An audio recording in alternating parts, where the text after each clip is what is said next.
análisis de mallas se parte de la aplicación de leyes de voltaje de Kirchhoff a un conjunto mínimo de lazos para encontrar al final todas las corrientes de lazo.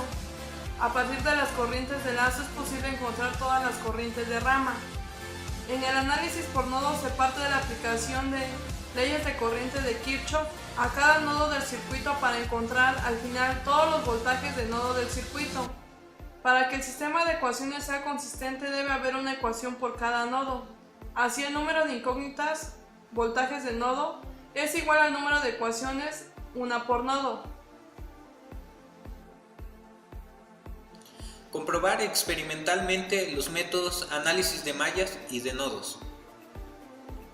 Material, fuentes de alimentación, resistencias de diversos valores, multímetro y cables de conexión.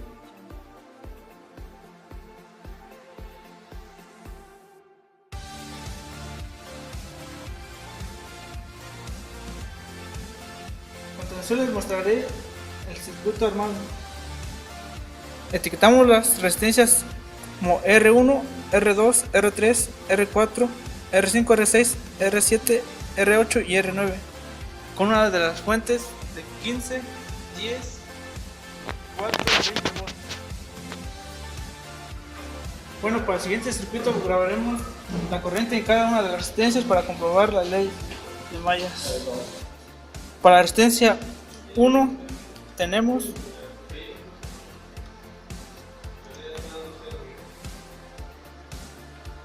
40 microamperes. Ahora grabaremos la corriente para la resistencia 2.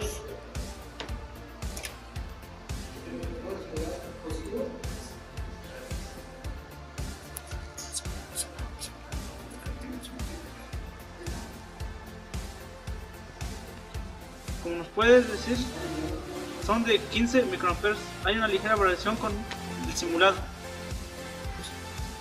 Ahora para la resistencia 3.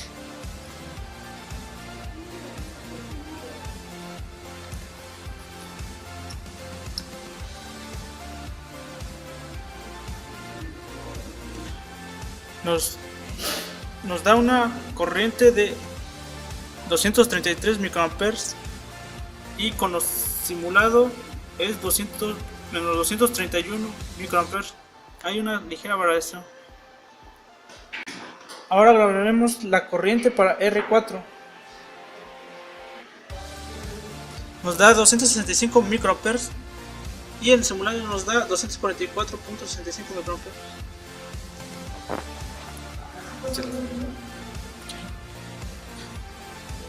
Ahora mediremos la corriente en la resistencia 5.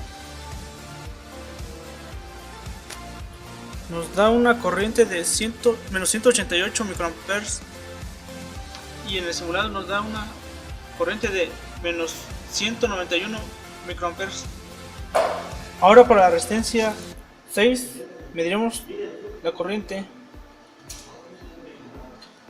Nos da una corriente de menos 388 microamperes y con lo simulado es menos 389 microamperes.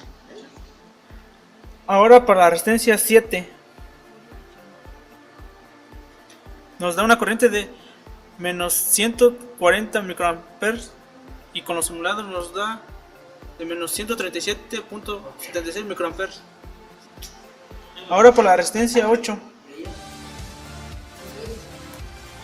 nos da una corriente de 199 microamperes y con los simulados nos da una corriente de 197.44 microamperes. Y por último mediremos la corriente en R9. Nos da una corriente de menos 186 microamperes y con lo simulado es menos 190.74 microamperes. A continuación mediremos el voltaje. Les presentaré el circuito para comprobar el análisis de nodos. En este caso este es R1, R2, R3, R4, R5 y R6 con un voltaje de 5 y en la segunda fuente de 5 volts. A continuación mediremos el voltaje en R1. El voltaje que nos da es de 1.1 milivolts y podemos apreciar que en nuestra simulación nos da el mismo valor. Ahora mediremos en la resistencia 2 el voltaje. El voltaje que nos mide es de 9.9 volts y en nuestro circuito ideal corresponde a menos 10 volts. A continuación mediremos el voltaje en la resistencia 2. El voltaje que hay en esta resistencia corresponde a menos 9.9 volts y en nuestra simulación nos da un valor de menos 10 volts. Ahora mediremos el voltaje en R3.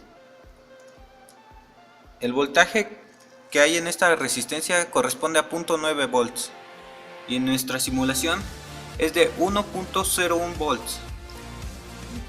Ahora para la resistencia R4, el voltaje que hay en esta corresponde a menos 4.1 volts y en nuestro circuito ideal nos arroja menos 3.99 volts. Para la resistencia de 5 para la resistencia 5, el voltaje que nos da es de 5.9 volts y en nuestra simulación el voltaje de esta resistencia corresponde a 6.01 volts. Por último, mediremos el voltaje en nuestra resistencia número 6. El voltaje corresponde en esta es de 0.9 volts y en nuestro circuito en la simulación corresponde a 1.01 volts. Al realizar cálculos en el análisis de malla, podemos encontrar que no es necesario darles el mismo sentido a las corrientes. Y en el análisis de nodos es sumamente importante tener claro el concepto de la aplicación de la ley de corriente de Kirchhoff, ya que esta ley depende mucho de dicho análisis.